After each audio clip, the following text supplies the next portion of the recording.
ధ్యానం అనేది అనారోగ్యం కోసం కాదు, ఎంతో జ్ఞానాన్ని పొంది ఆనందం వైపు వెళ్ళడానికి, మోక్షం వైపు అని తెలిసిన తర్వాత భగవద్గీత అంతకుముందు ఎన్నిసార్లు చదివినా అర్థం కాలే, తర్వాత అర్థమైంది. ధ్యానం తర్వాతనే, జ్ఞానం వచ్చిన తర్వాతనే భగవద్గీత అర్థమవుతుందని చెప్పి భగవద్గీతని ఎక్కువగా పారాయణం చేస్తూ, దాన్ని అర్థం చేసుకుంటూ, ఆచరిస్తూ, మరి ఆదిలాబాద్లో దాదాపు చాలామంది గ్రేట్ మాస్టర్స్ ఉన్నారు. గోపాలకృష్ణ మఠంలో 30x30 పెద్ద పిరమిడ్ ఉంది. తర్వాత ఆదిలాబాద్లో దాదాపు 15 పిరమిడ్స్ ఉన్నాయండి టౌన్లో.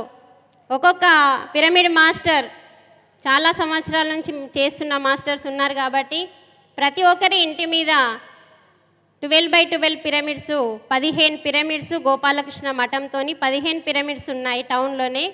నిర్మల్లో 2 పిరమిడ్స్ ఉన్నాయి.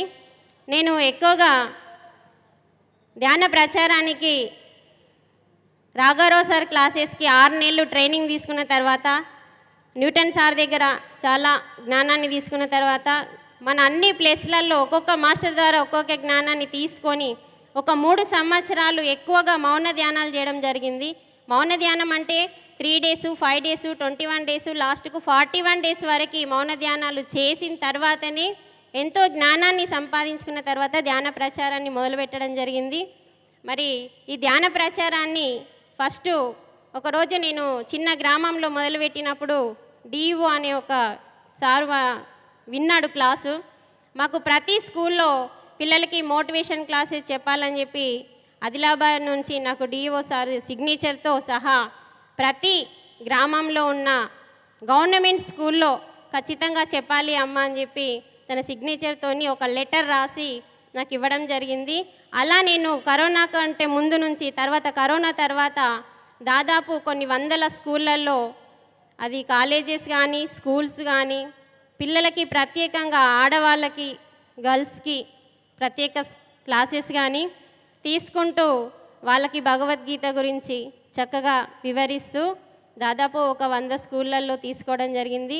అలా ఆదిలాబాద్ డిస్టిక్లోనే కాకుండా 5 జిల్లాలు తిరుగుతున్నానండి నేను. ఈ కామారెడ్డి కానీ, ఆదిలాబాద్, నిర్మల్, జగిత్యాల్, నిజామాబాద్, ఇలా అన్ని జిల్లాలు తిరుగుతూ ప్రతి గ్రామంలో 3 days, ప్రతి గ్రామంలో 3 days అంటే ఒక్కరోజు అనేది ఎవరికి సరిపోదు, ఎవరికి ఏ జ్ఞానం అందదని చెప్పి ఖచ్చితంగా మనకు ఉన్న ఒకే ఒక ఆయుధం భగవద్గీత. రెండవ ఆయుధం స్పిరిచువల్ రియాలిటీ. స్పిరిచువల్ రియాలిటీని, ధ్యానాన్ని దాన్ని చూపిస్తూ ఎక్స్ప్లెయిన్ చేస్తుంటూ చాలామంది స్టూడెంట్స్కి, విలేజ్లో ఉన్న ప్రతి స్త్రీకి, పురుషులకి, అందరికీ ధ్యానం గురించి చాలా చక్కగా వివరించే అవకాశాన్ని నాకు మరి దొరికింది. ప్రతి గ్రామంలో స్పిరిచువల్ రియాలిటీ చూపిస్తూ, ప్రతి స్కూల్లో స్పిరిచువల్ రియాలిటీ చూపిస్తూ క్లాసెస్ తీసుకోవడం జరుగుతుంది. ఇలా దాదాపు ఒక 100-150 గ్రామాలు ఆదిలాబాద్ చుట్టూ, నిజామాబాద్ చుట్టూ, తర్వాత కామారెడ్డి, జగిత్యాల దగ్గర ఇలా చాలా గ్రామాలు తిరగడం జరిగింది. ఇంట్లో 15 రోజులు ఉంటే బయట 15 రోజులు ఉండడం జరుగుతుంది. ప్రతి గ్రామంలో 3 days లేకపోతే 7 days. ఆదిలాబాద్లో గోపాలకృష్ణ మఠంలో విలేజ్ నుంచి, చుట్టుపక్కల విలేజ్ వాళ్ళ నుంచి, చిన్న చిన్న విలేజ్లు, తర్వాత ఆదిలాబాద్ బార్డర్ కాబట్టి, మాకు మహారాష్ట్ర బార్డర్ కాబట్టి ఇప్పుడిప్పుడు కొత్తగా మహారాష్ట్రకి ధ్యాన ప్రచారం అందుతుంది.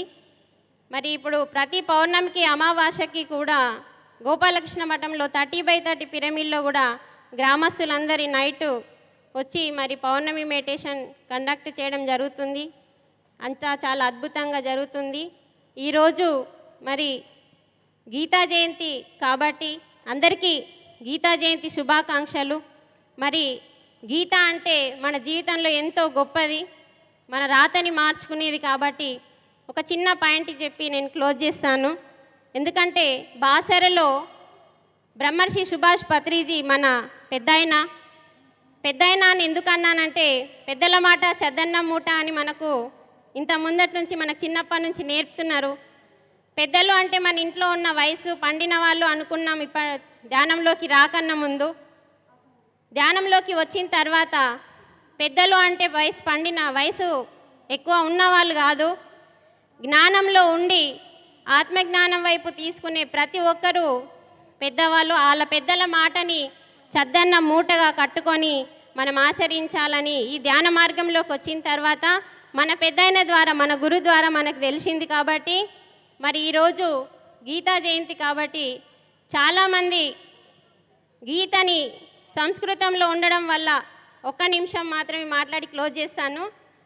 ఈ గీతా జయంతి అంటే ఎందుకు చెప్తున్నా అంటే సారు మనకి భగవద్గీత అందరికీ అర్థం కావట్లేని కొన్ని శ్లోకాలని 1 minute ఓకే 104 శ్లోకాలని చక్కగా సారు తీసి వివరించి అర్థమయ్యే రీతిలో ప్రతి విలేజ్లో ఉన్న ప్రతి స్త్రీకి 7వ తరగతి 10వ తరగతి చదువుకున్న ప్రతి ఒక్కరికి అర్థమయ్యే రీతిలో గురుగారు మనకు దాన్ని వివరించి ఇచ్చి బాసర్లో 2013-14 మధ్యలో రిలీజ్ చేయడం జరిగింది. ఆ బుక్ నా చేతికి వచ్చింది. అప్పటి నుంచి నేను ఆ భగవద్గీతని చదివి అర్థం చేసుకొని ప్రతి గ్రామంలో ఉన్న ప్రతి స్త్రీ చదివేలని మోటివేషన్ చేస్తూ దాదాపు ఒక 500-600 పుస్తకాలను ప్రతి గ్రామంలో అందించడం జరిగింది. వాళ్ళు చక్కగా చదువుతూ వాళ్ళే మోటివేషన్ క్లాసెస్ వాళ్ళ గ్రామంలో వాళ్ళే తయారై చేసుకోవడం జరుగుతుంది.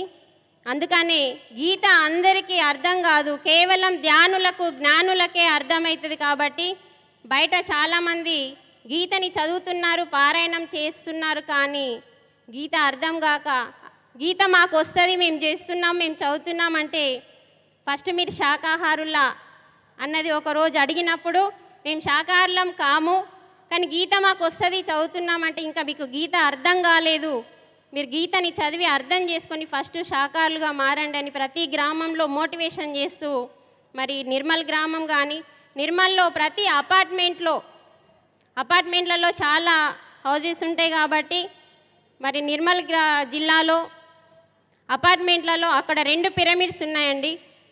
చక్కగా టెంపుల్లో ఉంది, ఆంజనేయ స్వామి టెంపుల్లో ఉంది 18/18.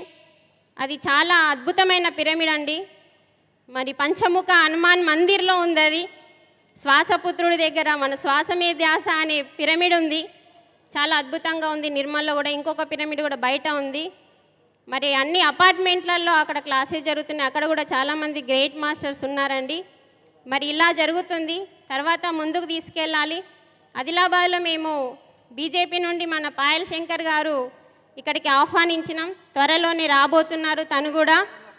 మరి తను ఇక్కడికి వచ్చి మనకు ఆదిలాబాద్కు ఒక మెగా పిరమిడ్ రావాలని తన ద్వారా మేము తనని ఆశించినాం. తను కూడా ఓకే అన్నాడు, అది త్వరలోనే రాబోతుంది, రావాలి అని కోరుకుంటూ మీ అందరూ కొంచెం వస్తుంది అని చెప్పండి. తప్పకుండా పాయల్ శంకర్ ద్వారా మనకు మెగా పిరమిడ్ ఆదిలాబాద్లో తప్పకుండా వస్తుంది. మేము అది చేయాలనుకుంటున్నాం, ముందుకు తీసుకెళ్ళాలనుకుంటున్నాం. Thank you very much.